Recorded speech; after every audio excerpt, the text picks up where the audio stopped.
menu ce soir, plus d'excursions sur les plages de Grand Bassam, Azurity et Mondoukou. Décision des autorités préfectorales pour mettre fin aux dérives constatées ces dernières semaines. Comment la fête des Ignames est-elle célébrée dans la sous-préfecture de Transua? Nous irons dans le canton Priti Awassou à Douala. 3 jours de célébration marqués entre autres par la remise du bois de chauffe au roi. Enfin, l'otage français Francis Collomb est libre. Il quitte ce soir le Nigeria pour Paris. Il avait été enlevé en 2012 par des islamistes au Nigeria. Bonsoir à tous. Je suis très heureuse de vous retrouver ce soir sur RTI 2. Fini les excursions et autres randonnées sur les plages de Grand Bassam, Azurity et Mondoukou, décision prise par les autorités préfectorales. Elles entendent ainsi mettre un terme aux dérives constatées ces dernières semaines sur les plages et autres avenues de Grand Bassam. En effet, des jeunes gens, souvent en état d'ébriété, organiseraient des courses dangereuses de rallye, mettant en péril la vie des populations. Herman Niamia. Ils sont ici pour certains pour oublier un tant soit peu le stress des études et du travail, et pour d'autres pour profiter du bon vent marin. Tous les week-ends ou jours fériés, riverains de Grand Bassam ou pas, ils sont nombreux à se rendre sur les différentes plages du département. On est venu s'amuser, se distraire un peu à la plage, passer du bon temps. On vient passer du bon temps ici, en famille, entre amis. Ça nous permet de fuir un peu le train-train quotidien. En famille ou entre amis, l'objectif est le même, passer des moments inoubliables. Mais ces dernières semaines, le repos ne semble pas être le seul motif des excursions. Selon le préfet Bédié Diomon Mathias, de nombreuses dérives sont constatées sur les plages et dans les avenues des Grands Bassam. Certains jeunes s'adonnent à la consommation excessive d'alcool qui aboutit très souvent à des bagarres entre eux ou avec des riverains. Puis, les avenues menant aux différentes plages de la commune sont transformées en pistes de Formule 1, portant ainsi atteinte à la quiétude des populations. Il faut donc prendre des mesures appropriées pour corriger ces dysfonctionnements. Les excursions de masse et individuelles à but non éducatif dans la ville de Grand Bassam ainsi que dans les villages de Mondoukou et Azurity sont donc suspendues. Il va de l'image de Grand Bassam qui est aujourd'hui patrimoine mondial de l'UNESCO et qui accueille des visiteurs qui nous arrivent du monde entier. On ne peut tolérer des comportements qui peuvent être de nature à ternir ces labels. Très bientôt, le conseil municipal va se réunir pour définir les nouvelles règles d'accession à la ville historique, de sorte que véritablement les uns et les autres s'inscrivent dans la vision du gouvernement qui est de promouvoir le tourisme. Cette décision, selon le préfet de Grand Bassam, ne vise pas les personnes régulièrement enregistrées dans les réceptifs hôteliers de Grand Bassam, les touristes et les visiteurs des monuments historiques. Ces personnes bénéficieront d'un encadrement des services municipaux et étatiques compétents. Tout autre chose à présent dans la commune de Grand Bassam, les fidèles musulmans de la mosquée Fatima Zahara exhortent les populations de Côte d'Ivoire à renforcer l'unité nationale. Pour cela, ils ont organisé récemment une prière pour la paix et la cohésion sociale, l'occasion pour le préfet du département, Mathias Bédié Diomon, d'encourager ses administrés à s'impliquer davantage dans le processus de réconciliation nationale. On retrouve Herman Niamia. Une prière pour la paix et la consolidation de l'unité nationale en Côte d'Ivoire. C'est une initiative des fidèles musulmans de la mosquée Fatima Zahara de Grand Bassam. Pour ces fidèles musulmans, la paix est le préalable à tout développement. Il faut donc la promouvoir afin que le vœu du président de la République de faire de la Côte d'Ivoire un pays émergent à l'horizon 2020 soit une réalité. La paix n'est pas seulement pour les amis, mais c'est pour tous ceux-là même qui vivent sur cette terre des hommes. Et c'est pourquoi nous avons lu le Coran et nous avons prié pour la paix en Côte d'Ivoire. Vous savez, le pays est en chantier. Donc le maintien de la paix commence d'abord par là. S'il n'y a pas de paix, c'est qu'il n'y a pas de développement. Invité à cette cérémonie de prière pour la paix en Côte d'Ivoire, le préfet du département de Grand Bassam n'a pas caché sa satisfaction. Nous constatons l'adhésion de nos concitoyens, des chefs religieux, à cette démarche du gouvernement. Et nous ne pouvons que venir l'encourager pour venir passer le message de la fraternité, passer le message de la solidarité, de l'entraide et de la cohésion entre les filles et les fils de la Côte d'Ivoire. Les fidèles musulmans de la mosquée Fatima Zahra avaient à leur côté les ambassadeurs de la paix de Grand Bassam.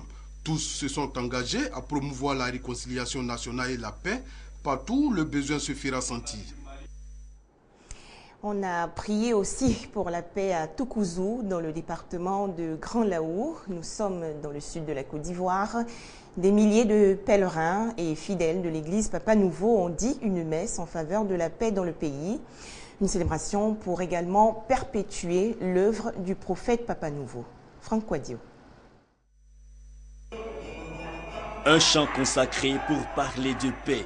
Le temple de l'église mère Papa Nouveau de Toukouzou aux Alem, c'est plus que de coutume paré de blanc. L'occasion est unique, elle a lieu une fois par an. Un pèlerinage de 6 jours sanctionné par une messe en faveur de la paix. Seigneur, en ce moment particulier, nous te demandons de raffermir notre foi, de nous guider sur le droit chemin. Quel bonheur d'être à Toukouzou, cité de la paix, où il est strictement interdit de se quereller et de se battre. Oui, je rêve d'une Côte d'Ivoire où il soit strictement interdit de se quereller, de se battre, de prendre les armes. Nous sommes convaincus que, en nous unissant la prière, en conjuguant nos efforts spirituels, nous aurons toujours cette paix. Prière interreligieuse aussi en faveur des hommes politiques pour une paix durable. Initiative saluée par le ministère de l'Intérieur. Après la grande messe, direction le sanctuaire du prophète. Ici, pèlerins de tout rang social mêlent les vœux pour une Côte d'Ivoire réconciliée. Nous sommes venus rendre au prophète pour l'œuvre qu'il a accomplie et pour contribuer à prier pour la paix dans notre pays. La paix, mais aussi le salut par la prière et le travail. C'est le fondement de l'église Papa Nouveau qui, depuis 1937, met l'accent sur le culte de l'effort avant toute providence divine. Notons que le pèlerinage à Toukouzou aux Alem en faveur de la paix a lieu chaque année depuis 2002, un an après le décès du prophète fondateur Papa Nouveau. Une ambulance d'une valeur de plus de 20 millions de francs CFA, c'est le don de la délégation régionale du Conseil du café cacao d'Aboisseau au centre de santé du village de Dibi, dans la sous-préfecture de Maféré. De quoi soulager les professionnels de la santé et les populations. Grâce Kando. Le centre de santé rural de Dibi, village de la sous-préfecture de Maféré, a désormais son ambulance. Fin des calvaires donc pour les malades obligés depuis lors de rallier le centre de santé avec des moyens de fortune pour les cas de maladies graves. À l'accouchement, il y a des femmes qui saignent jusqu'au dernier moment par faute de camions. Elle rend l'âme. Vous voyez que c'est malheureux. Donc aujourd'hui, avec l'ambulance que nous avons eue, c'est une grande joie et une fierté et aussi un soulagement pour la population de Dibi.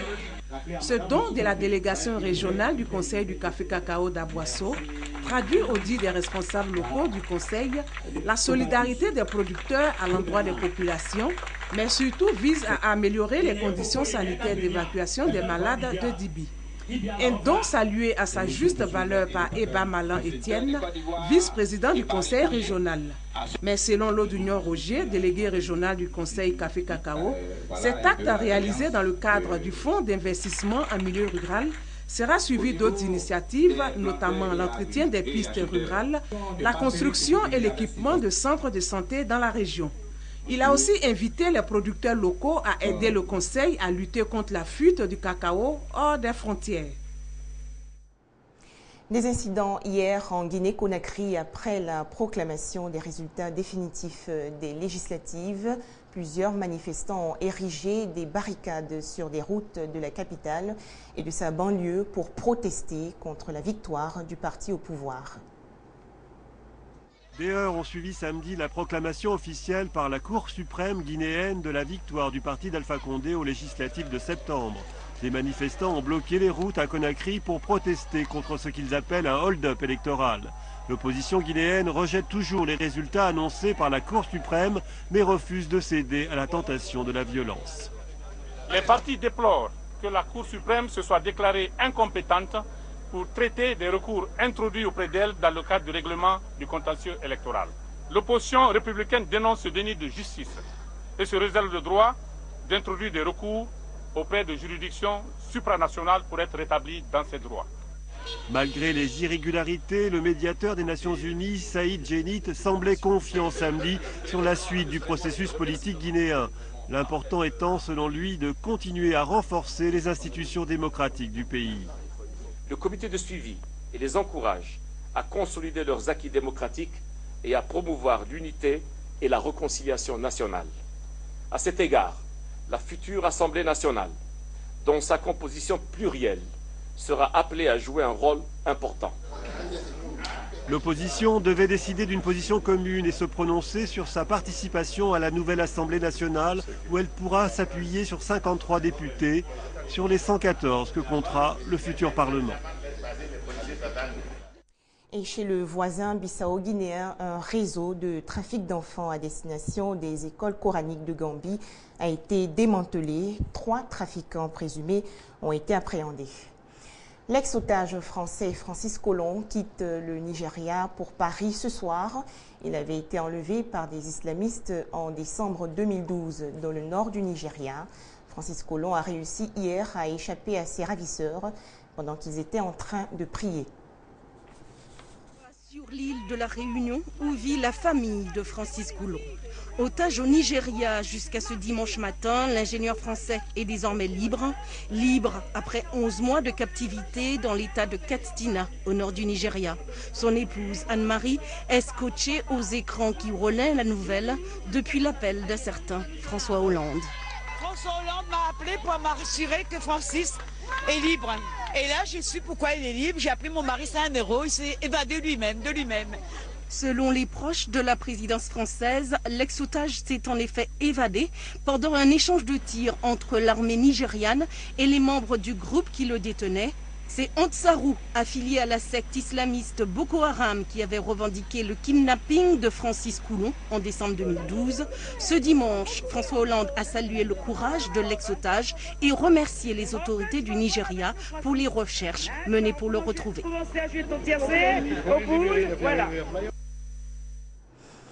Fête des ignames dans le canton Priti Awassou à Douala. Nous sommes dans la sous-préfecture de Transua, à l'est de la Côte d'Ivoire. 3 jours de réjouissance rythmés au son des tambours royaux, olifants et autres corps d'appel. Les cérémonies ont été marquées entre autres par la remise du bois de chauffe au roi. À noter également le rite ancestral exécuté dans la rivière sacrée. Le dossier du dimanche, Grace Kando. Priti Aenkro est la capitale d'une douzaine de villages du canton Awanou Aduena à unifier. Ce village de plus de 1000 âmes est situé à 7 km de la sous-préfecture de Transua. Il célèbre chaque année la traditionnelle fête des ignames, un rituel caractérisé par des symboles, à savoir offrandes, séances de purification et de dégustation. C'est une fête qui rassemble tout le peuple, qui permet à tout le peuple de communier ensemble, d'oublier les soucis passés et de repartir de nouveau sur des nouvelles bases. C'est la fête majeure. C'est considéré comme 1er janvier des Abrons. Quand le moment arrive, Nana Obeng, qui est le chef suprême, convoque ses enfants pour qu'ils viennent danser avec lui, se cueillir avec lui et puis faire certaines cérémonies. Cette cérémonie ancestrale est la plus importante du royaume Bron. Elle se déroule sur 3 jours. Le mercredi est consacré à la résolution des problèmes de succession. Le jeudi soir est marqué par le don de bois de chauffe au monarque. La symbolique appelle à un geste qui signifie la soumission. La population fait allégeance au chef en lui apportant du fagot. Quand on offre le fagot au chef, c'est pour dire qu'on reconnaît sa puissance, sa supériorité et qu'il représente un guide pour nous. Et ce fagot aussi doit servir tout au long de l'année à maintenir la flamme du canton, c'est-à-dire une flamme allumée dans la cour royale. Le chef, quand il a froid, il a besoin de se réchauffer et on donne le fagot pour ça.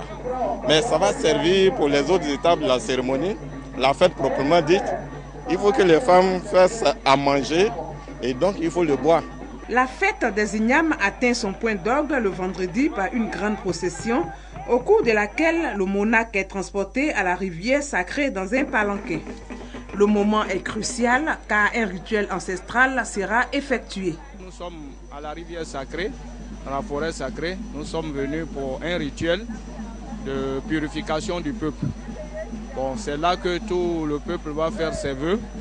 La chaise du trône est portée à la rivière et toutes les cérémonies se déroulent à l'insu de la population. Et puis l'eau de la rivière, qui est le symbole de la sanctification, va servir d'aspersion puisque nous rentrons dans le nouvel an. Alors il faut sanctifier la population et tous les esprits qui vont participer à cette fête-là. Ce n'est qu'après avoir franchi toutes ces étapes que l'igname pourra être consommé, ce qui donne droit à l'exécution des danses sacrées et à des réjouissances populaires dans le royaume Bron. Et voilà, c'est la fin de cette édition. Très bonne soirée à tous.